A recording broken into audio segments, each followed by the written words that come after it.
मुग्धा अपने कारनामों के कारण बुरी तरह फंस चुकी थी।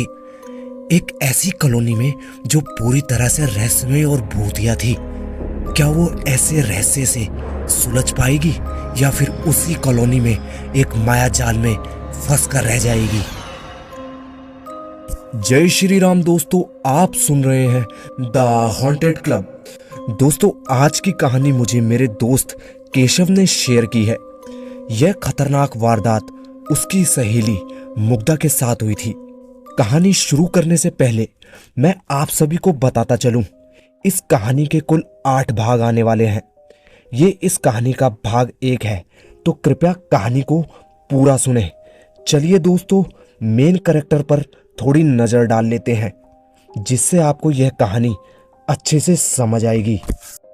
मुग्धा एक समझदार लड़की जिसके पिता जासूस रह चुके हैं। 96 एक साया जो मुग्धा के पीछे है। अमित बनर्जी मुग्धा का बॉस जो मुग्धा के प्यार में पड़ा हुआ है। मिसेज अपूर्वा कॉलोनी की विमेन सेक्रेटरी। मिस्टर अकबर एक बुजुर्ग जो किताबों को पढ़ने और उसके संग्रह का शौक रखता है। तो चलिए दोस्तों, शुरू करते हैं अपनी आज की कहानी को। मुग्धा उर्फ मन्नू अपना सामान समेट रही थी।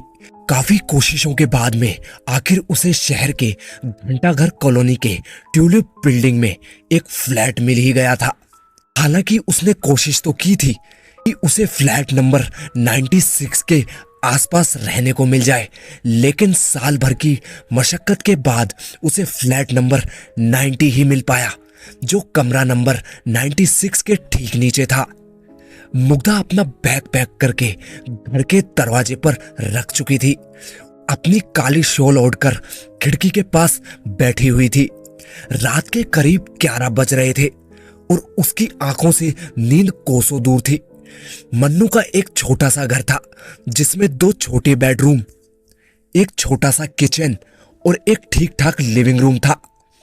देखा जाए तो यह मन्नू के पापा की यही जीवन भर की कमाई थी, जो अब तक बची रह पाई थी। घर के अलावा उसके पापा की जो एक निशानी बची थी यह काली शॉल। काली शॉल मन्नू के पापा के लिए इतनी ही अहमियत रखती थी जितना एक हवलदार के लिए उसका डंडा। मन्नू के पापा रजनीश भट्ट एक प्राइवेट डिटेक्टिव थे। शुरुआत में वह एक एजेंसी में काम करते थे, लेकिन फिर वह व्यक्तिगत रूप से यह काम करने लगे। इस काम ने उन्हें उतनी संपत्ति तो नहीं दी, लेकिन यह उनका पैशन ही था, जिसकी वजह से वह आखिरी दम तक इस काम में लगे रहे थे। और उनकी जिंदगी का आखिरी पल भी शायद इसी काम की वजह से उन करीब वक्त से पहले आया। मन्नू ने बचपन से ही अपने पिता को कई सारे केसेस पर काम करते हुए देखा था और उसे भी यह काम काफी पसंद आता था। उसका सपना था कि वह भी बड़ी होकर डिटेक्टिव बनेगी, लेकिन रजनीश ऐसा बिल्कुल नहीं चाहते थे, क्योंकि उन्होंने अपना पैशन फॉलो करते हुए जीवन की वह कड़वी सच्चाई देख ली थी, जिसे वह मन्नू से रूबरू नहीं करवाना चाहते थे। शहर के बाहर के एक छोटे से कस्बे के इस छोटे से घर में वह अपने परिवार के साथ गुजारा कर रहे थे। उनका परिवार, जिसकी पत्नी, उनका एक छोटा सा बेटा और उनकी अपनी बेटी मन्नू थी। मन्नू तो वह दिन कभी नहीं भुला सकती जब उसके पिता ने अपने 25वीं सालगिरह पर यह घोषणा की थी कि वह जल्दी ही घर बदल लेंगे। उन्होंने पास के शहर में घंटाघर इलाके के ट्यूलिप बिल्डिंग में फ्लैट नंबर 96 ले लिया था। यह सोचकर खिड़की के पास बैठकर मन्नू ने गहरी सांस ली। घर से जाते वक्त सारी यादें ताजा हो रही थी और बीते वक्त के जख्म कुरेद रही थी। उस वक्त उसके पिता इतने खुश थे कि ऐसा लग रहा था मानो बड़े शहर में एक छोटा सा कोना खरीदकर उन्होंने हमारे लिए एक बड़ी दुनिया बना दी हो। हालांकि आज के समय के नजरिए से बिल्कुल भी गलत बात नहीं थी, लेकिन मन्नू को अपना कस्बा छोड़कर जाने का बिल्कुल भी मन नहीं कर रहा था। मन्नू अभी भी याद कर रही थी कि जब उसकी मम्मी ने यह बात सुनी तो उसके चेहरे पर क्या ही बढ़िया चमक आई थी। शायद यह 25 साल में उसके पिता ने पहली बार कोई बड़ा खर्चा किया था। उस सालगिरह के सिवाय उसका छोटा सा परिवार कितना खुश था। खिड़की के बाहर देखते हुए मन्नू ने जैसे यह सब कुछ सोचा, उसकी आंखों में आंसू भर आए। ये वो आखिरी पल था जब उसने अपने परिवार को इतना खुश देखा था, और सबसे ज्यादा खुश था उसके पिता ने अपनी कम कमाई वाली नौकरी में खुद की ख्वाहिशों के साथ साथ अपने परिवार की खुशी पूरी करने की जी तोड़ मेहनत की थी। मन्नू की मां ठंडी के महीनों में बुनाई का काम करती थी, जिससे कुछ पैसे वह काम लिया करती थी। हालांकि वह चंद पैसे वह मन्नू की शादी के लिए बचाकर रखा करती थी। मन्नू के चारों तरफ सालगिरह वाले दिन से पहले की जिंदगी एकदम सामान्य चल रही थी।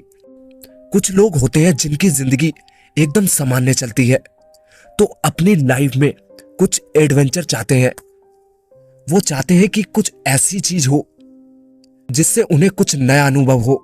लेकिन वही दुनिया में ऐसी लंबी तादाद में लोग होते हैं जो चाहते हैं कि उनकी जिंदगी का सामान्य लोगों की तरह हो जाए।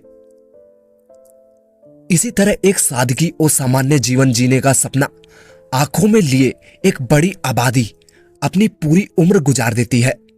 यह बात समझने में मन्नू को बहुत वक्त लग गया था, और तब तक वो अपना सब कुछ खो चुकी थी, और अब कुछ भी सामान्य नहीं हो सकता था। मन्नू को भी अपनी सामान्य जिंदगी की इतनी कदर नहीं थी जितनी कि अब उसे महसूस होती थी। ये सब सोचते हुए उसने खिड़की के बाहर से नजर फेरी और घर के एक कोने की तरफ देखने लगी थी। उसके चेहरे पर जहां भर का भाव उमड़ आया था, लेकिन अचानक से उसकी आंखें बड़ी हो गई। उसके लाल होठों में कंपन चालू हो गई थी। उसने शॉल को कसकर जकड़ा और पसीने पहुंचते हुए लंबी सांस भरने लगी। घर के एक कोने में घोर अंधेरा छाया हुआ था, और वहां एक रस्सी लटकती हुई दिखाई दे रही थी, जिसके कारण ही मन्नू की यह हालत हो गई थी। उसने अपनी आंखें कसकर बंद की और खुद को खिड़की के बाहर देखने के लिए मजबूर करने लगी। ऐसा करते हुए ना चाहते हुए भी वह रोने लगी। वह उस दिन को भूल नहीं सकती थी। हालांकि गुलाबी ठंडक थी, मौसम सुहाना था और दीपावली करीब थी। रजनीश परिवार के साथ में शिफ्ट होने की जोरों शोरों से तैयारियां कर रहा था। मन्नू की मां और भाई की खुशी तो जैसे सातवें आसमान पर थी।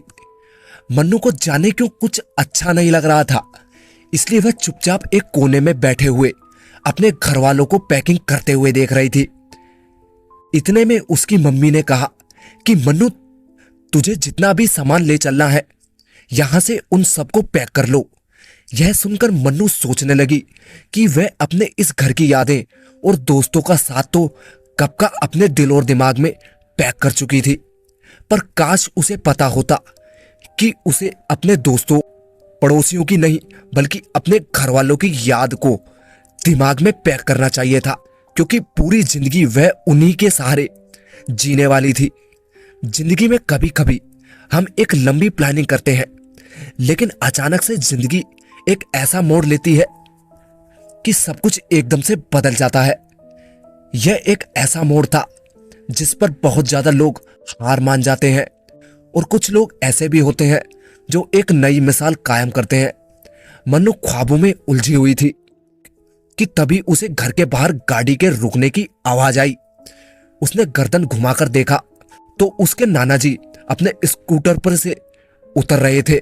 अपने नाना को देखते हुए मन्नू के चेहरे पर एक नई चमक आ गई, और वह दौड़ते हुए जाकर उनके दोनों पैरों से लिपट गई।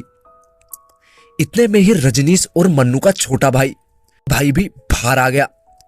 मन्नू का भाई नाना के स्कूटर की डिग्गी से मिठाई निकालने लगा, तो वहीं रजनीश अपने ससुर जी का हालचाल लेते हुए अंदर की तरफ उन्हें लेकर आया। वह अपने ससुर के हालचाल से ज्यादा अपनी बातें बता रहे थे कि किस तरह उन्होंने वह मकान खरीदा है और वह जल्दी ही अपने परिवार के साथ शिफ्ट हो रहे हैं। यह सब बताते हुए उसके चेहरे पर जो चमक दिखाई पड़ रही थी उसे मन्नू आज तक नहीं भूल सकी। ऐसा लग रहा था कि मानो रजनीश ने अपनी जिंदगी की सबसे बड़ी मंजिल पा ली है, मन्नू अपने पिता का चमकता हुआ चेहरा देख मुस्कुरा उठी और नाना जी को अंदर लाकर बैठाते हुए बोली, इस बार तो आप काफी दिनों बाद आए हैं, मुझे याद आ रही थी आपकी।